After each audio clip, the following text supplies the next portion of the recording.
everybody. My name is Dr. Maggie Baker. I'm trained as a psychologist and also as a financial therapist. And I'm here to help you deal with your money issues.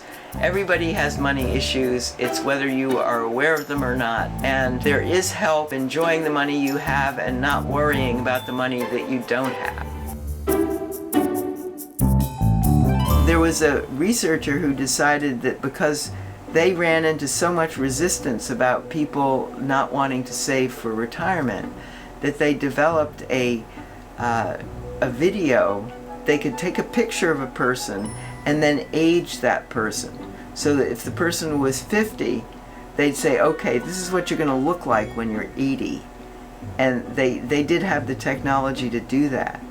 But interestingly, the reaction was so negative to this, of somebody seeing themselves at a later age, that they couldn't use it because it turned people off so much that they went the opposite direction.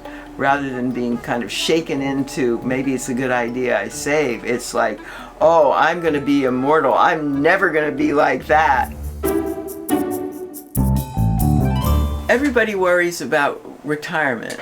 The farther away from it, the less you're going to worry about it. But everybody has a hard time thinking about retirement because it's going to take a valuable resource and shelve it for years and years, and for some people decades. So a lot of people don't start to save, and one of the things that's very, very important in personal finance is that the earlier you start saving, the much better off you're going to be. But when you're in your 20s and you have your rent, your student loans, and wanting to go out, you're not going to be worrying about saving for retirement.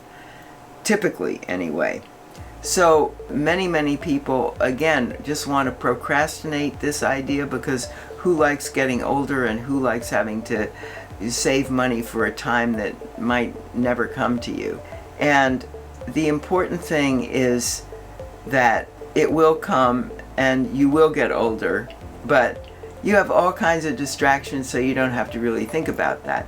And one of the main ones that people have now is they figure, you know, my health is good, I can work for years. If I end up with not that much money at the end of 60 years, then I'll just keep working. No problem, no worries. Well, that's great if everything goes well.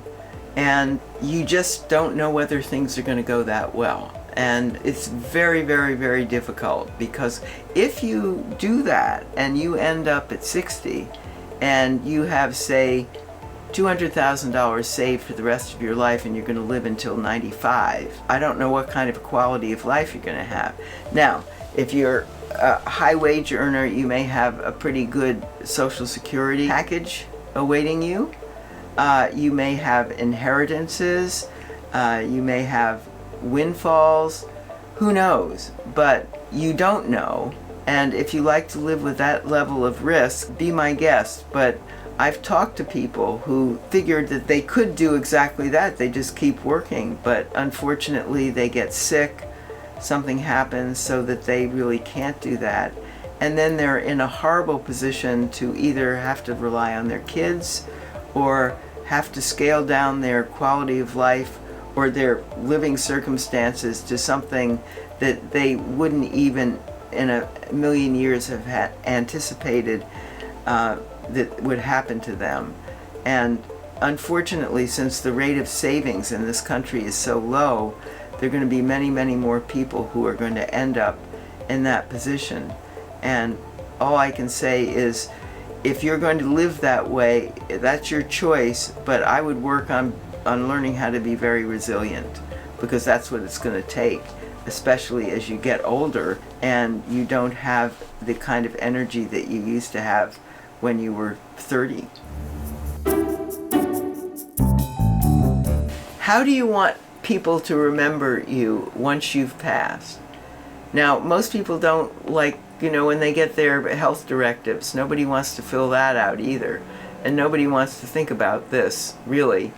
And it reminds me, I remember going to a Quaker meeting one time, and one of the members stood up, because you just talk spontaneously when you want to in meeting. And he said, I would like to have a funeral while I'm still alive because I'd like people to really tell me what they feel about me. And I thought, well, that's an interesting idea.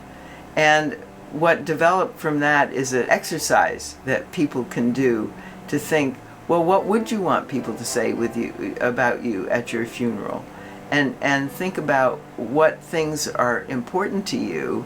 And if that's what you want, if you want to feel that people really loved you, or if you want to have people feel that you were accomplished a lot in your life, or that you were very authentic, or you were very talented in certain ways, whatever it is, if you keep that in mind, then I think that gives your legacy some sense of value and direction that sometimes is overlooked, because most people think, oh, legacy, that means how much money will I have to give my family, how much money will I have to give my grandchildren, etc.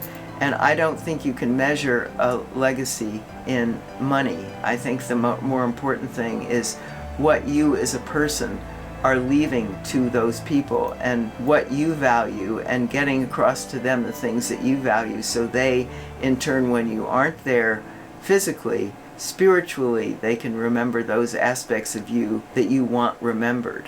And interestingly, a lot of people now do something called an ethical will, which means that you either sit down in a situation where you can be videoed and you talk about what values you want to leave behind you, so that people, when they read your will, they can read about your money, but they can also read about your values.